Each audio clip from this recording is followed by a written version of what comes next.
Speaking Task 1. You will be asked a question about a familiar topic. You will then have 15 seconds to prepare your response, and 45 seconds to speak. Do you prefer using credit cards or cash for your purchases? Justify your preference with relevant reasons. Prepare your response after the beep.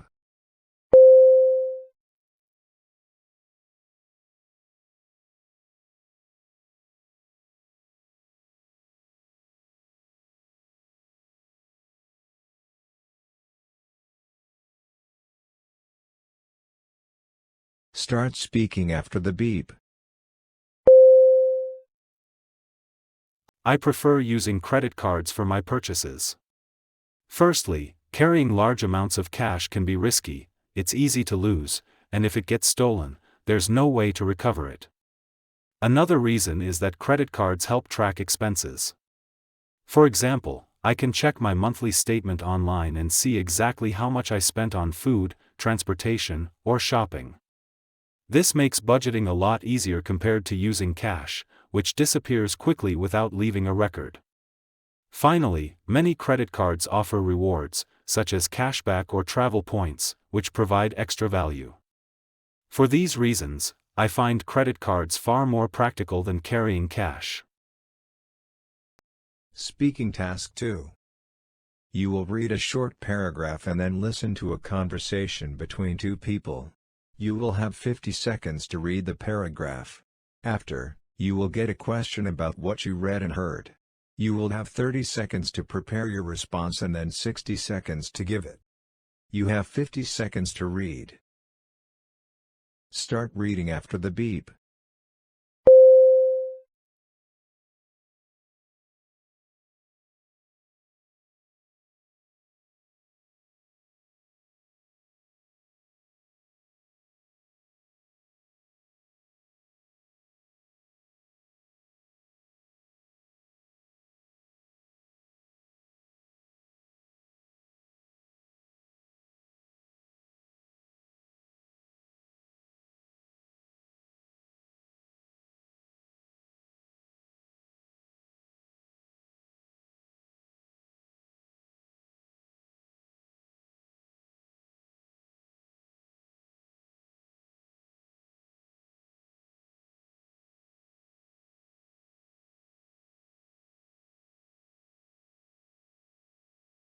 Now listen to the conversation between two people.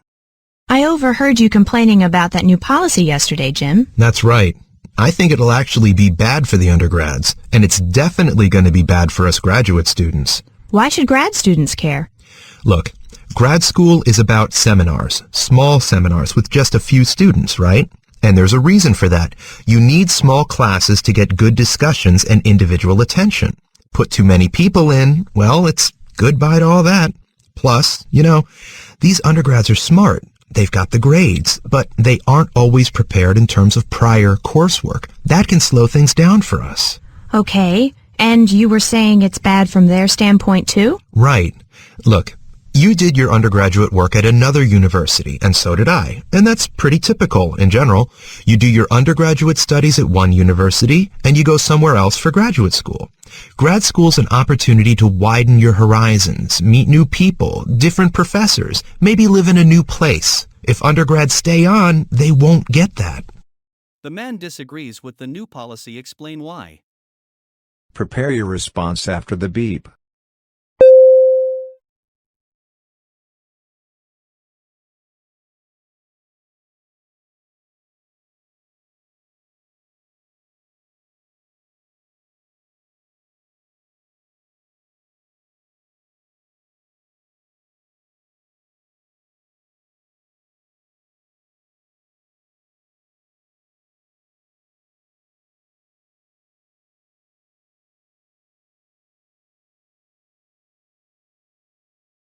Start speaking after the beep.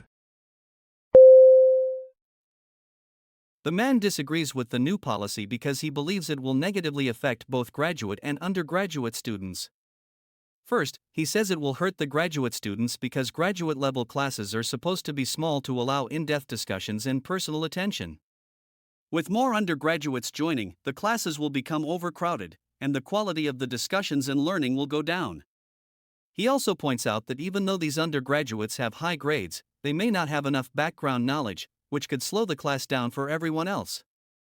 Second, he believes the policy isn't good for undergraduates either. He explains that it's normal and even beneficial for students to attend different universities for graduate school.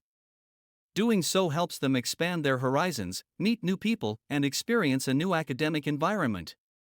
If students stay at the same university, they might miss out on those valuable opportunities.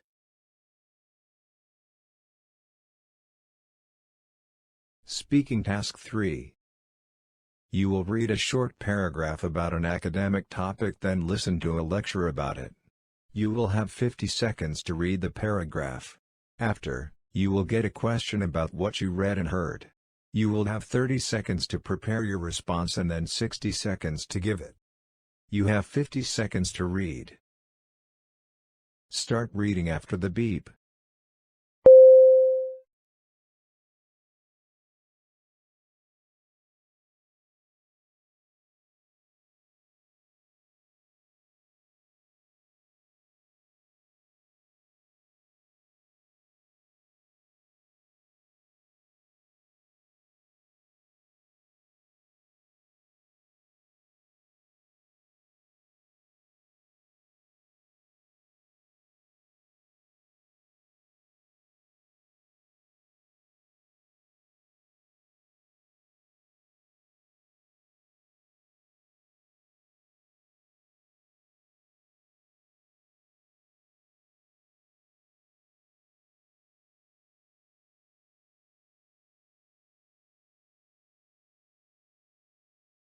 Now listen to the lecture. Now listen to part of a lecture in a marketing class. You know, there are lots of different companies out there that make and sell cookies or biscuits. But there's one company, Big Bear Cookies, that has used this technique to sell more cookies than all its competitors. How? Well, the company has this animal character called Big Bear that it uses in all of its advertising. The picture of the bear is on its cookie boxes, and the character of the bear also appears in its TV commercials.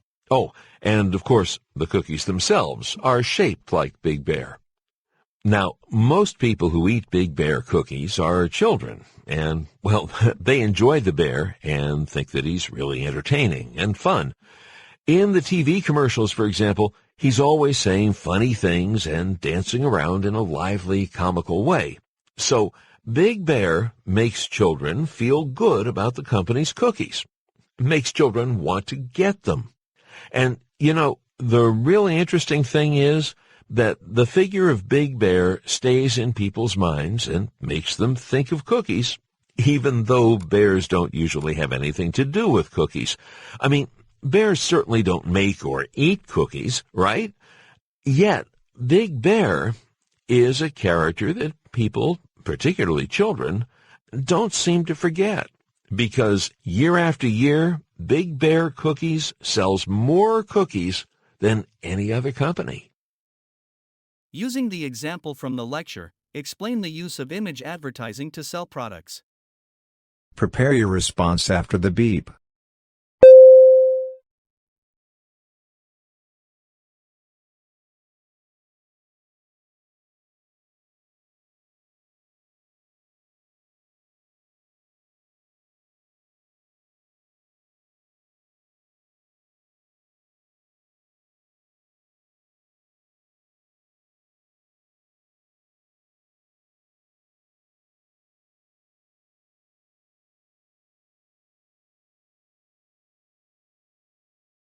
Start speaking after the beep.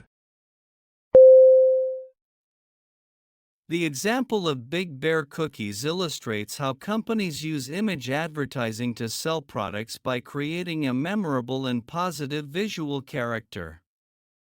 Big Bear, the animal mascot, appears on the cookie boxes, in TV commercials, and even in the cookie shapes themselves. Although bears have no real connection to cookies, the fun and entertaining image of Big Bear makes children like the product and remember it easily. This positive association encourages children to want to buy the cookies, helping Big Bear cookies sell more than its competitors. This shows how using a strong, enjoyable image can link a product to consumers' minds and boost sales.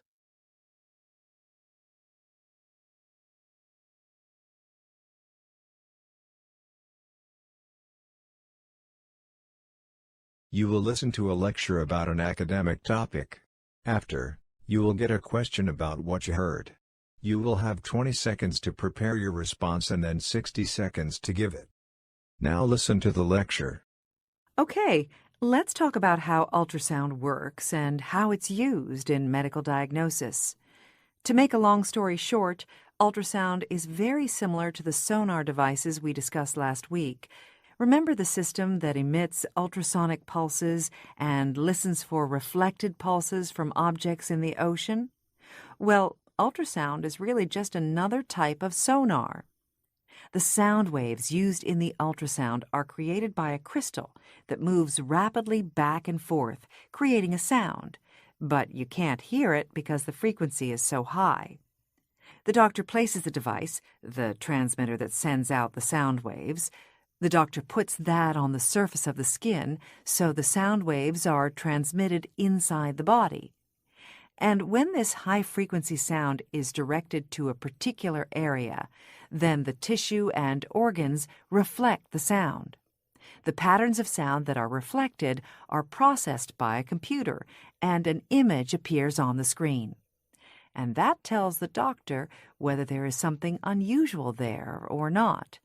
This is very important in the diagnosis of cancer, to know whether a tumor is present, and also as a non-invasive way to monitor the growth of a fetus during pregnancy. Using the main points and examples from the lecture, describe the kind of information that ultrasound can provide, and then explain the way that ultrasound is used in medical diagnosis. Prepare your response after the beep.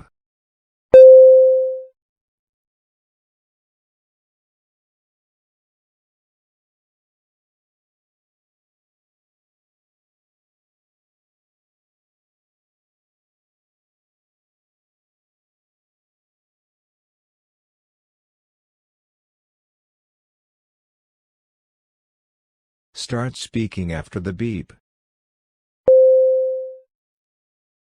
Ultrasound is a medical tool that uses high-frequency sound waves to create images inside the body. It can provide important information to doctors, such as whether a tumor is present or to monitor the growth of a fetus during pregnancy.